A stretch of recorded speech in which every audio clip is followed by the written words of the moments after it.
ہندوستان کے ذریعے پاکستان پہ رات کے اندھیرے میں خون ریز حملہ کر کے باقاعدہ جنگ کا آغاز کر دیا گیا اور ہندوستان کی ہر طرح سے مدد کی، مگر اللہ تعالیٰ نے ارض پاک کی پاک افواج کو غیبی طاقت کے ذریعے نصرت عطا فرمائی اور الحمدللہ انہوں نے دشمن کو مار بھگایا۔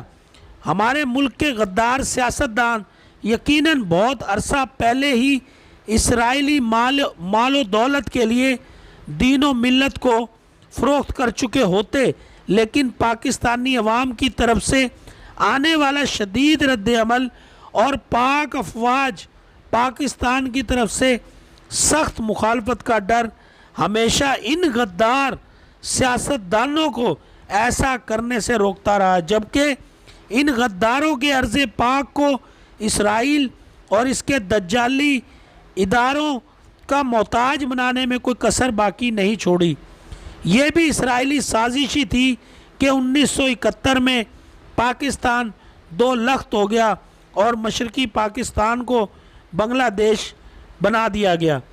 IMF جیسے دجالی اداروں نے اپنے خزانوں کے منہ کھول دیے تاکہ ہمارے چند غدار سیاستدان و حکمران کھل کر پاکستان کے مال کے خلاف مال اکٹھا کر سکیں اور آخر میں پاکستان کو کمزور اور لاغر بنا کر پاکستانی عوام کو اپنا محتاج کر لیا جائے۔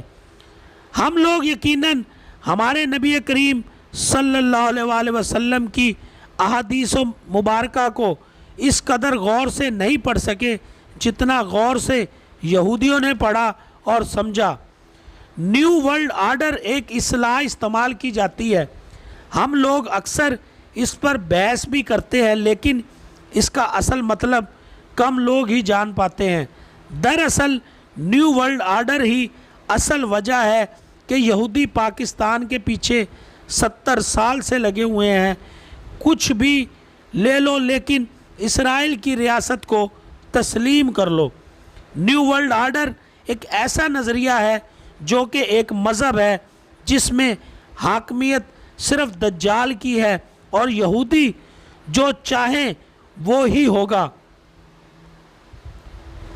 نیو ورلڈ آرڈر کے تحت دنیا کے ہر ملک کو دجال کے تابع ہونا ہوگا اور ہر ملک کو اپنے آئین اور مذہب سے دستبردار ہونا ہوگا۔ ساری دنیا کا ایک ہی مذہب پر اتفاق ہوگا اور بدلے میں آپ دجالی خزانوں کے مالک ہوں گے، لیکن کرنا وہ کچھ ہوگا جو دجال اور اس کے چیلوں کی مرضی ہوگی۔ اب سوال یہ ہے کہ پاکستان کے لیے اسرائیل کو تسلیم کرنا کیوں ناممکن ہے؟ جواب ذرا توجہ سے سنیے گا۔ اسرائیل کی ریاست وہ ریاست ہے جس سے احادیث مبارکہ کے مطابق مسلمانوں کی آخری جنگ ہوگی۔ اس جنگ کے لیے وہ مجاہدین اور فوجیں جائیں گی جو مشرق ہندوستان کو فتح کر چکی ہوں گی۔ یہاں سے یہ فوجیں حضرت عیسیٰ علیہ السلام کی مدد کے لیے روانہ ہوں گی۔ حدیث نبوی کا مفہوم کچھ اس طرح ہے، ان کے پاس بہترین ہتھیار ہوں گے اور ان کے شاہزواروں کی تعریف بھی فرمائی گئی ہے۔ مشرق میں بہترین ہتھیاروں اور بہترین افواج والا مسلمان ملک کون سا ہوگا یہ بتانے کی ضرورت نہیں ہے۔ ہمارے ناقص العلم کے مطابق حضور اکرم صلی اللہ علیہ وسلم کا اشارہ شاہزوار پائلٹس اور جہازوں کی طرف یا پھر مسلمانوں کے زیر استعمال ٹینکوں، میزائلوں یا پھر گاڑیوں کے متعلق ہو سکتا ہے، واللہ عالم۔ آپ صلی اللہ علیہ وسلم نے فرمایا، مجھے ہند سے ٹھنڈی ہوا آتی ہے، بقول اقبال کے میر عرب کو آئی ٹھنڈی ہوا جہاں سے، میرا وطن وہی ہے، میرا وطن وہی ہے۔ ہند میں کون سا ملک اسلام کے نام پر اور اللہ تعالیٰ کے نبی حضرت محمد صلی اللہ علیہ وسلم کی دعا سے وجود میں آیا اور کن کن عظیم ہستیوں نے اس ملک کے قیام میں کردار ادا کیا، یہ بھی بتانے کی ضرورت نہیں۔ ایک بار فرض کر لیں کہ پاکستان اسرائیل کو بطور ریاست تسلیم کر لیتا ہے تو پھر جھگڑا کس بات کا؟ کیا ہمارے متعدد حلقوں میں بیٹھے لوگ یہ نہیں جانتے کہ پاکستان میں ہونے والے فساد کے پیچھے کون ہے؟ پھر ہمیں اتنی جنگیں کرنے اور امریکہ کو 18 سال سے افغانستان میں برداشت کرنے کی کیا ضرورت تھی؟ ہمیں ایٹم بم بنانے کی کیا ضرورت تھی؟ کیا ضرورت تھی ہمیں مقدس مقامات کی حفاظت کی قسم لینے کی؟ کیا ضرورت تھی اتنی فوج کی؟ یہ ساری دنیا تتر بتر ہو جائے گی اگر اسرائیل کو تسلیم کرنے کا اعلان کر دیا جائے اور پاکستان کے خلاف ہونے والی کسی سازش کا نام و نشان نہیں رہے گا۔ دنیا کی ہر نعمت پاکستان کے قدموں میں ہوگی، کیونکہ آپ دین اسلام سے دستبردار ہو چکے ہوں گے اور دجال کا راستہ صاف ہو جائے گا۔ اگر پاکستان اسرائیل کو تسلیم کر لیتا ہے تو یہودی نیو ورلڈ آرڈر میں کامیاب ہو جائیں گے۔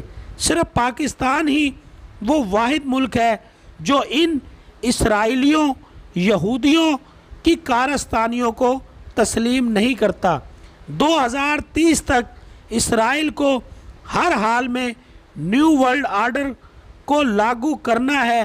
اس دوران آپ کو سب سے زیادہ پاک فوج اور ISI کے خلاف کیا جائے گا، کیونکہ نیو ورلڈ آرڈر اور دجال کے راستے میں یہی سب سے بڑی رکاوٹ ہے۔ یہی وہ ملک ہے پاکستان جو اسرائیل کے خلاف اقوام متحدہ میں قرارداد پیش کرتا ہے اور اسرائیل کو آنکھ دکھاتا ہے۔ اسی لیے چند غداروں کے سوا اس ارض پاکستان سے مایوس نہ ہونا، کیونکہ یہودی عوام حکومت اور پاک فوج میں اختلافات کے منتظر ہیں۔ اب آپ پر منحصر ہے کہ آپ کا کتنا ظرف ہے۔ اللہ تعالیٰ پاکستان اور افواج پاکستان کی حفاظت فرمائے اور دشمن کی گندی نظروں سے ملک پاکستان کو محفوظ فرمائے۔ آمین ثم آمین یا رب العالمین۔ یہ مجھے ایک تحریر ایک میرے پاکستانی بھائی نے بھیجی، جس کو میں نے پڑھ کر سنانا اپنے لیے اعزاز کی بات سمجھا۔ تو یہ تھی میرے پاکستانیوں آج کی ویڈیو پسند آئے تو اس کو شیئر بھی کیجئے گا اور کمنٹ سیشن میں اپنی رائے کا اظہار لازمی کیجئے گا، تاکہ ہم اسی طرح کی نئی سے نئی معلوماتی ویڈیوز آپ سب کو بنا کر دیتے رہیں۔ تو شکریہ۔ پاکستان زندہ باد۔